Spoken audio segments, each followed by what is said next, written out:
Just over an hour ago, Rishi Sunak, the Prime Minister, called for an emergency cabinet meeting. Highly unusual thing to happen at this sort of time of day. And it does point towards the possibility that Britain is readying itself for military action against the Houthis.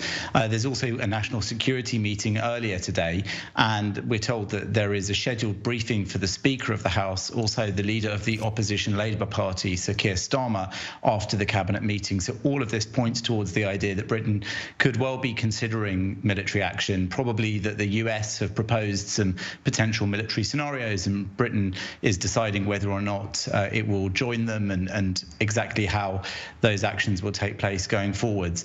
But it is thought that with the capability that's been building up in the region, both from Britain and those other nations that have joined the US in that naval coalition, there really is the possibility that this could happen very soon. And the emergency meeting at this time of day also points towards the possibility of that happening maybe within hours. So we're all waiting to see the results of that meeting, which is still ongoing, and then those briefings.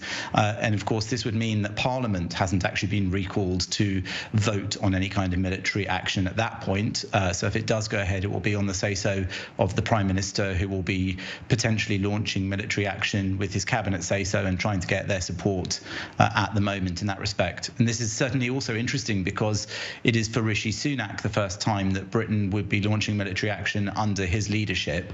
This has been something that previous prime ministers have, of course, had to face, and decisions like that they've had to make. It will be the first time for him if he's getting involved. But Britain has been dropping some very heavy hints over recent days that this is a possibility. And I think that all those warnings from the US, from the UK and other nations to the Houthis that they needed to stop their offensive actions in the Red Sea, all of those going unheeded means that at a certain point it does seem likely that the Iranian-backed proxy will be pushing nations like Britain to join the US in actual military strikes.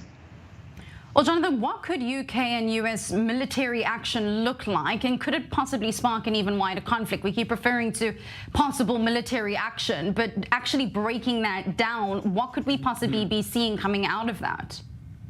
Well, we've already seen the shooting down of one-way drones and missiles going towards shipping traffic in the region. But of course, that hasn't ceased, that hasn't stopped.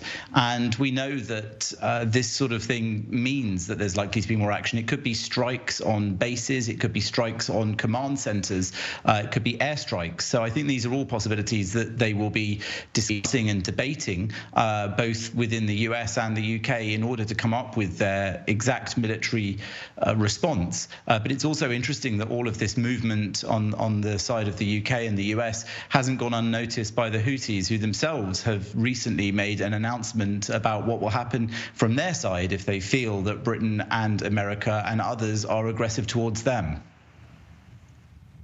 We will not hesitate, God willing, to do everything we can, and we will confront the American aggression. Any American aggression will never remain without a response, and the response will not only be at the level of the recent operation that targeted Americans at sea with more than 24 drones and several missiles. The response will be greater than that, and more than that. And with that, we are more determined to continue and target ships linked to Israel, and we will not back down from that. And our position stems from our faith. The Americans should know what that means. Now, all this also comes after the Iranian Navy confirmed that it had seized an oil tanker in the Gulf of Oman, and also separately that Downing Street said that Rishi Sunak had spoken today, at least earlier from this cabinet call, with the Egyptian President Fattah al-Sisi. How is all of this being connected to the point, or is it being connected to the point of such an urgent meeting and a possible immediate strike on the Houthi rebels?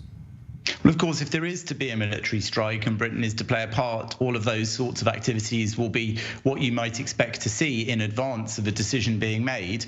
There's always the chance for diplomacy to perhaps come first, but I think it's been made clear, at least by Britain, that that didn't seem to be working, and that threats didn't seem to have played enough of a part in stopping what Britain sees as offensive military action from the Houthis in the Red Sea. And of course, it's all of importance internationally.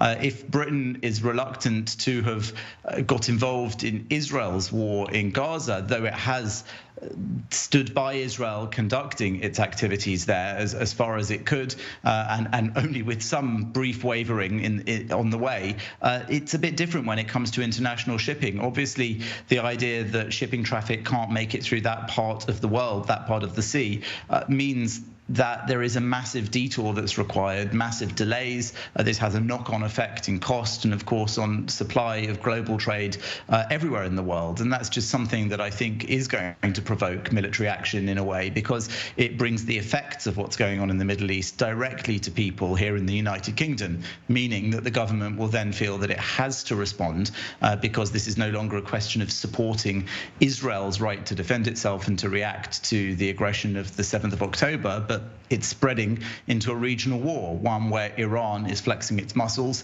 through its proxies, the Houthis, and this in turn is going to have a massive effect on worldwide shipping and global trade.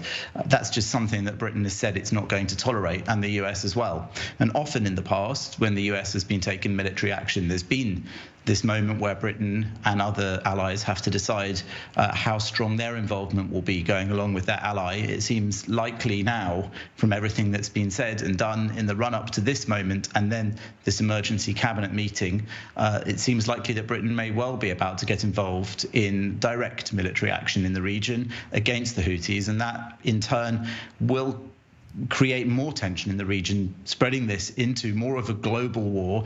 And then if there's that Houthi reaction and Iranian reaction, we'll wait and see just how much this does escalate. And as you mentioned, obviously an unprecedented meeting at this hour, but also an unprecedented move for Rishi Sunak, obviously being the first to possibly include some kind of direct strike against the Houthis under the UK, at least the UK forum at the moment.